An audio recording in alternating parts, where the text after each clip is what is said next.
Thank you so much for staying with us. And as we told you, we're celebrating International Women's Day and getting straight into our next conversation. The day is a time to celebrate acts of courage and determination by women who have played an extraordinary role in the history of their countries and communities. And our next guest has done just that. Yes, she is a professor. Yes, Chinyere Stella Okunna. She is the first female professor of mass communications in Nigeria and has served in various capabilities and capacities as administrator and educator in academia and in the public and political arena. Professor Stella, good morning to you. Good morning. Thank you so much for joining us, and happy International Women's Day. So, Prof, let's start with this. You're the first female professor of mass communication in Nigeria, and everybody knows that being first in anything is never easy. So just tell us briefly, what challenges did you face on your way to becoming the first in this area, especially as a woman? I begin by saying that there were challenges, but altogether I was doing things I loved to do and things I had capacity to do. You know, becoming a professor means you are teaching well, you are doing research, you are publishing your materials, and you're mentoring. And these are things I've always enjoyed doing. So the challenges were there. For instance, I married quite early. I was on youth service when I met my husband. And immediately after youth service, I got married. We still have 6 children. So all the time during my academic career, I was a mother, I was a wife, I was a teacher, I was multitasking. And for a Nigerian woman, that's tough. I'll give you a typical example. When I wanted to upgrade my knowledge and become a PhD holder, I had a scholarship abroad to study abroad. I couldn't go because I had a baby who was less than 1 year old, and I couldn't go. I deferred the admission the first time, I deferred the second time, and the scholarship owners warned me. And as I was agonizing over what to do, University of Lagos restarted their PhD program. That was how I ended up in Lagos, becoming the first person ever to obtain a PhD in mass comm for University of Lagos. For a man, that challenge wouldn't have come. He would have packed his bag and left for the UK or wherever the scholarship was tenable. That's a typical challenge for the Nigerian woman. There are things you cannot do, which your male counterparts can do. And I remember I traveled the world attending conferences and seminars as an academic. And I recall my male colleagues will say, Stella, we want to see who your husband is, who allows you to gallivant around the world. They were attending conferences. I was gallivanting around the world. These are stereotypes that Nigerian women face. And I think women in many, many countries. So there were challenges. You couldn't, because you were a lecturer, ignore your family. You couldn't, because you were teaching, not look after your baby. You couldn't, because you were doing anything. And I was particularly facing challenge because my husband is a medical doctor. And as a young doctor there, he was extremely busy. He didn't have time for the family as such. It was me. So I look back on my career and I just thank God for the capacity, for the enabling grace of God that allowed me. If you ask me, Nigerian women face obstacles that men will never, ever dream of. How much more facing. So that's it. I thank God in spite of all odds.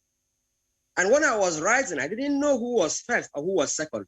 When I became a professor years ago and I was announced at the first, it astounded me. It also pleased me knowing what I had gone through, so to say. That's so inspiring. That's so inspiring, Professor Chinyere Stella. That's a personal anecdote, so to say. Yes, an inspiring one, we have to say. So, nearly 60% of women, around the world work in the informal economy, and they earn, roughly about 23% less than men globally, which is a big gap. Saving less and then having at greater risk, of falling into poverty. But we know that research shows that bringing more women into the table makes everything better.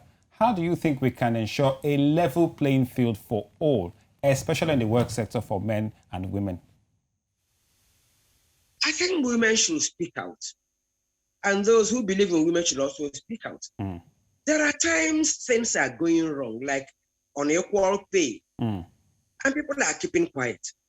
In many places, as you said, in sports, in the informal sector, women are earning much, much, much lower wages than men. And people simply shrug it off and say, oh, it's all right.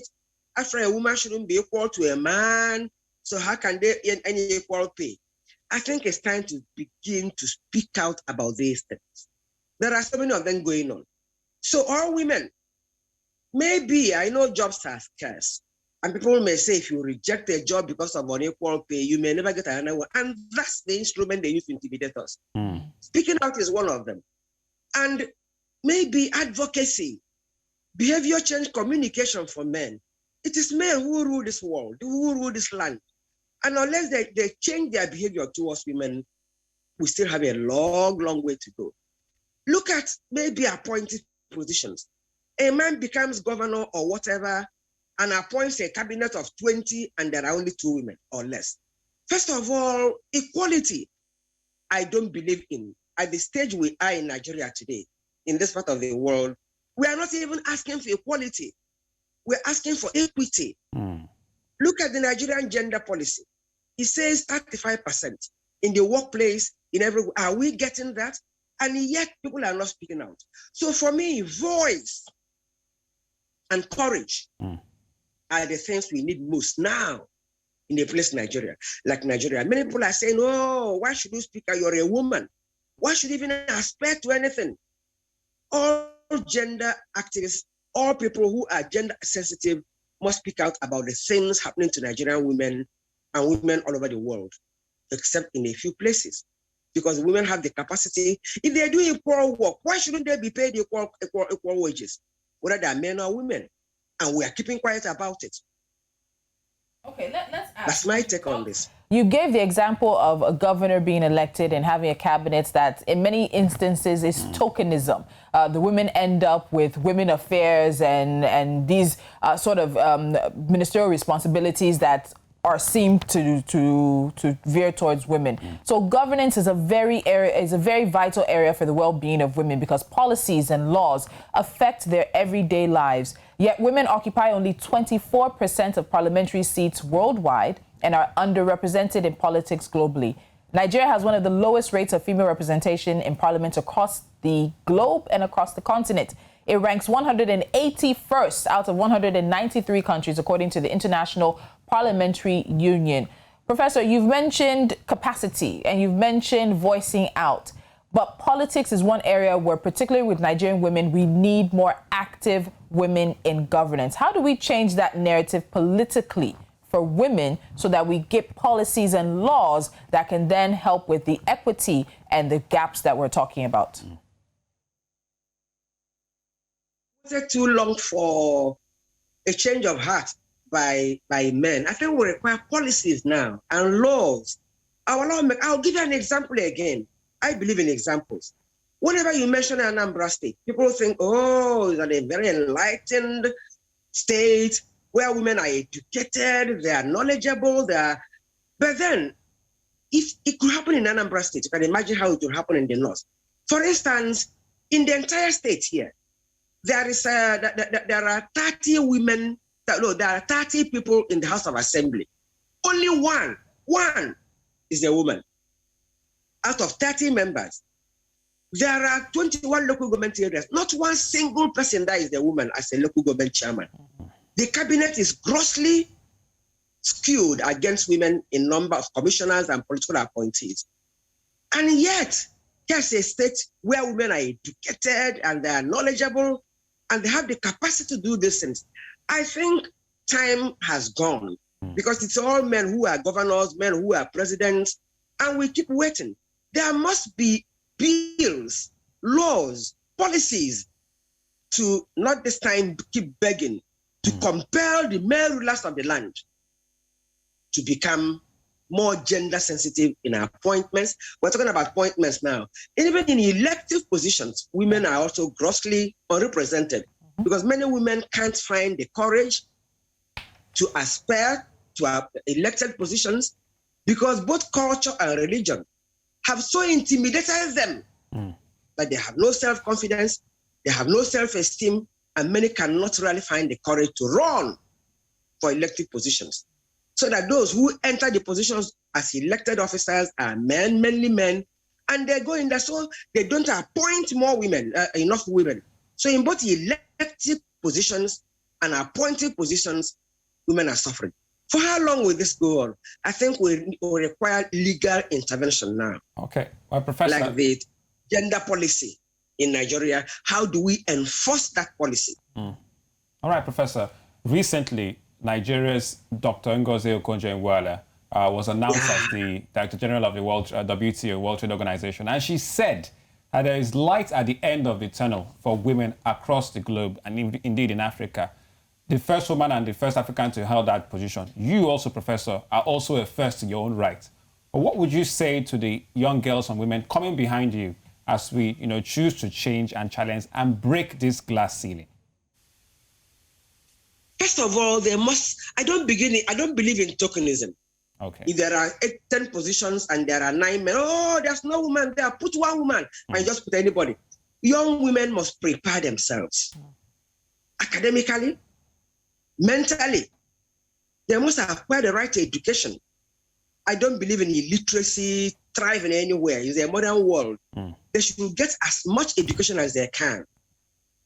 Preparedness. And they must believe in themselves. Confidence. First, self-esteem. I know the culture has put them down so much. Many of them lack the self-esteem and confidence, but they have to build up that self-esteem. They have to believe in themselves. They have to aspire, find the courage. You don't sit down making babies and making food in the house and somebody elevates you to a position. You must shine forth by educating yourself, becoming knowledgeable about the affairs of governance and about affairs of society so that you can speak out eloquently about these affairs. So all these young women should look up to us. No modesty about this. Look up to people like Ngozi Okonjo-Iweala. It is a major achievement for women. Yes. And I'm sure her being there is enough to point women towards the light at the end of the tunnel. Courage, being knowledgeable, good education, self-esteem, plenty of it. And women should also believe in other women. When a good woman, good in terms of being capable, comes out, I don't see why women will not support her. If she's not good enough, reject her. If she's good enough, why can't you support her to make sure this inequality begins to end? Wow. Thank you very much, Professor Okunna. You are absolutely an amazing guest on a day like this as we look at women in leadership, women in all different types of positions across the world celebrating International Women's Day. Thank you so much for your time. Thank you for joining us today, and we look forward to having you back. Thank you for inviting me. Have a great one. Thank you. Yes. Oh, fantastic. First Professor of Mass Communications in Nigeria. Female. Yeah. Wow, and I like the fact that she shared how things went.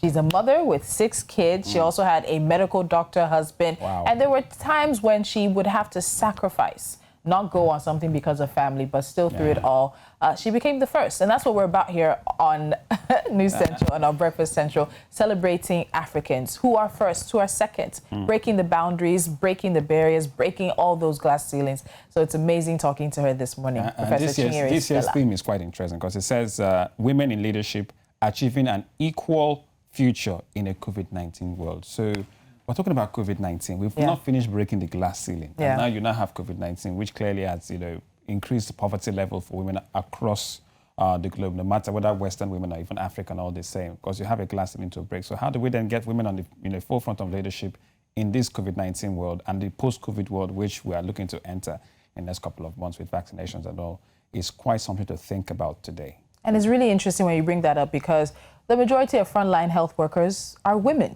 And if they're not even frontline health workers professionally, the majority of those who've had to take care of family members who've gotten sick have been women.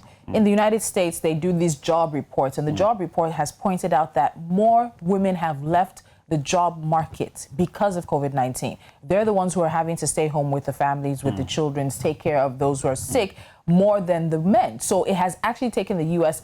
back almost 20 years from the progress they've made regarding women in the workplace. And that's a country that has the data. So imagine places like the continent where we do not have the data and what it has cost us, not just the medical situation of COVID, but then also in the informal society, in the formal sector as well. Working from home, guess who's actually working from home and still working?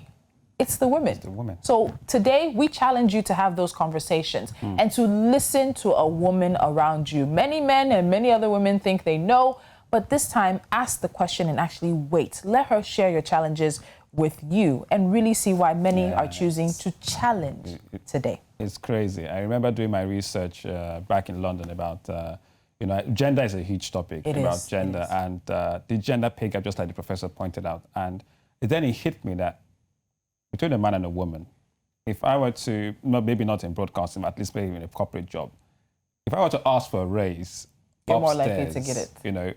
With my boss likely might be a man, even if I don't get it, but it's like a normal thing. If I ask for a raise, I could get it. But if you ask for a raise, first of all, it's almost frowned upon. The same level of education, years of experience, skill, hours of work, and you're now bringing talks about, lactation, maternity leave. Yeah, it costs women when they go out on maternity leave. And at that point, as a man, it then hit me that, it's not a level playing field anymore. At all. Something to think about. Something, definitely, and ask questions. All right, we've asked a lot of questions, but we still have some more questions to ask because we have sports and entertainment coming up. If you don't know, Coming to America 2 launched, premiered this weekend in Nigeria, and it's available across the world. I'm not spoiling anything. When we come back, we'll have conversations on that. We'll have conversations on sports as well, giving you who lost again yesterday? Liverpool. Liverpool. I'm so sorry for you guys. We'll be back after. At least it was not Arsenal. No, it was not Arsenal. That's all I can say. We'll be back after this. Do stay with us.